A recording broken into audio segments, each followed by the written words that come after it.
Welcome back to World Crisis Radio. So in the midst of this world economic depression, we've got a state of emergency developing in the budgets of American towns, cities, counties, states, local authorities, too. Perhaps take a look at the Port Authority of New York and New Jersey, things like this. So Obama is more interested in maintaining his race-to-the-top union-busting program, because that's what it is. It essentially it takes money and it gives it to these charter schools who are run by scabs who are interested in busting the teachers union. And we've just had statistics published here in D.C. about the performance of charter schools. It's not much better than, no better in many cases than the public schools. The main purpose of this, the reactionaries love these things, vouchers, charter schools, all ways to bust the teachers union, because those are people who are going to fight for a system of free, universal, compulsory public education of some quality. Once you destroy the teachers union, there's no organized force that can fight to maintain a system of public schools, and the reactionaries will shut it down. And they'll take their rich kids and put them in the private schools, and that will be the end of you out there in the masses.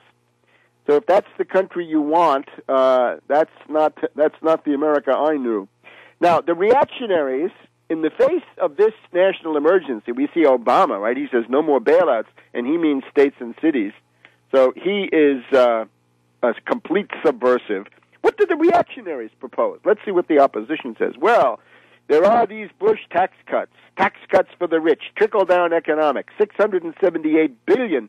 And we've just had these Republican senators popping off this week saying, well, if you want to put 20 or 30 billion into unemployment benefits, that's got to be paid for. That's got to be offset by some cuts or tax increases, cuts in their view, someplace else. But of course, 678 billion for the richies.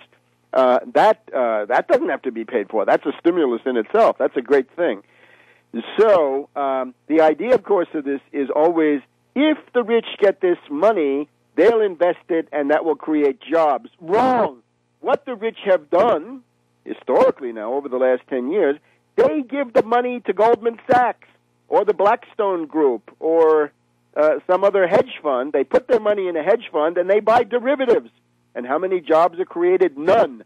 Many destroyed. They get themselves into, for example, Bain Capital. Invest in that. Asset stripping, masterminded by Mitt Romney. So they pay to destroy jobs. The idea that the rich use their wealth or super profits to invest in jobs, plant and equipment and jobs, is an idiotic myth. It doesn't happen. This went out with what? With LBJ or Ford or somebody like this. This is long gone. They buy derivatives. They invest in pure Wall Street speculation, bets, completely parasitical, and in many cases, of course, asset stripping, hedge funds, private equity, right? Kohlberg, Kravis, Roberts, now being taken public. The kind of stuff they did to RJR Nabisco, wrecking companies with junk bonds and hostile takeovers. All of that destroys jobs. The more money the rich have, the more they use their wealth to destroy jobs through hedge funds and derivatives, buying things that are anti-economical. And the more you have of them, like the old Rasputnik, the more you have, the poorer you are. Now, let's never lose sight of the Bowles-Simpson Commission, the National Commission on Fiscal Responsibility. Because of Bowles and Simpson, I call it the BS Commission. The BS Commission. This is now the austerity vampires and austerity ghouls gearing up to flay you alive in November, December. Whatever you think your economic rights are, you paid into Social Security all your life, you have some unemployment benefits, you have a right to food stamps if you need them, other things in this regard. They are going to strip you of all that, and they're going to say, and Al Simpson is very, very vehement about this, right? Old people, you're going to feel it, you're going to take it on the chin. This character Bowles, who is an investment banker from North Carolina, not good. An investment banker is Bowles. He was the chief of staff in the Clinton White House in 1997, who tried to destroy Social Security already then with a dirty deal with Newt Gingrich to privatize, to have they now say personalized, personal accounts. Yeah, personal accounts means the risk shifts to you. The risk is increased, and the risk goes to you. As long as you've got Social Security, the risk is with them. Better it should stay with them than with you. And all the wonderful singing tomorrows from these reactionaries at the American Enterprise Institute and the Heritage Foundation and the Cato Institute, don't forget them, the wonderful libertarian libertines, they all say, well, you're going to make more money in Wall Street. Yeah, the risk shifts to you.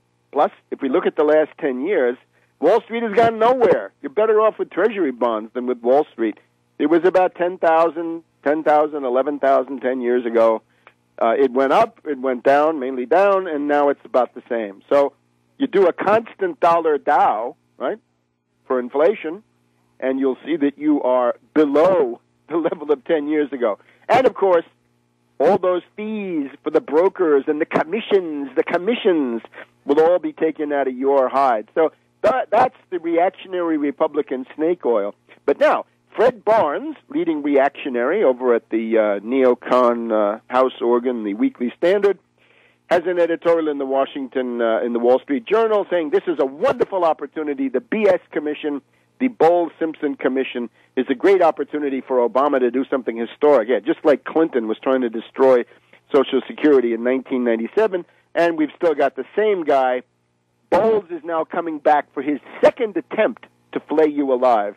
The previous time he was stopped by Monica Lewinsky, because once that scandal blew, it was impossible to close the deal between Clinton's Wall Street Democrats and the reactionary Republicans of Newt Gingrich.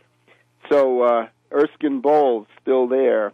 And that's all coming in November, December, in the infamous lame duck session. Now, the possibilities of stopping this.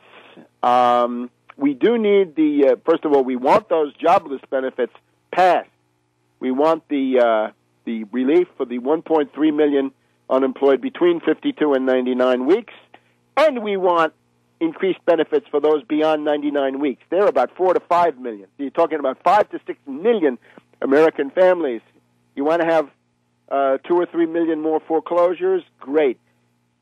The depression becomes a snowball. And naturally, the Austrian school thinks that's good. Let's not forget. They say, oh, yes, Andrew Mellon, liquidate stocks, liquidate bonds, liquidate labor, liquidate the farmer, liquidate everybody. Too bad if you died. And then there'll be a recovery. Where's the guarantee? And too bad if you died.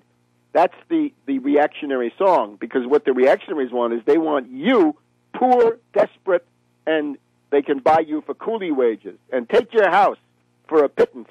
Take your car. Take whatever you've got, because they'll have money and you won't, and you will be a sitting duck for these reactionaries.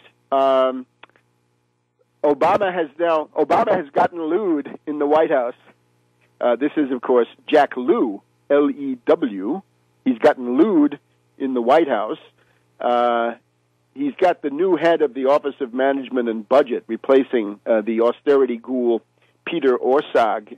Orszag, of course, known for the propeller beanie that he wore to cabinet meetings as the head of the OMB. So lewd is a somewhat more experienced, somewhat more sedate version of Orszag. He is an austerity vampire, and make no mistake about it. Look at all these right-wing hacks that Obama puts in there. Hope and change not turning out. Now, not surprisingly, given this horrible behavior by Obama, we have had this week a rebellion of the House Democrats. Washington Post headline on Thursday, House Democrats hit boiling point. Obama tries to quell uprising. Anger over taking risks and getting little in return. Starts with the Gibbs response that the Republicans might take the House. This is very ominous for Obama. We'll say something more about it in the next segment. Back in a minute.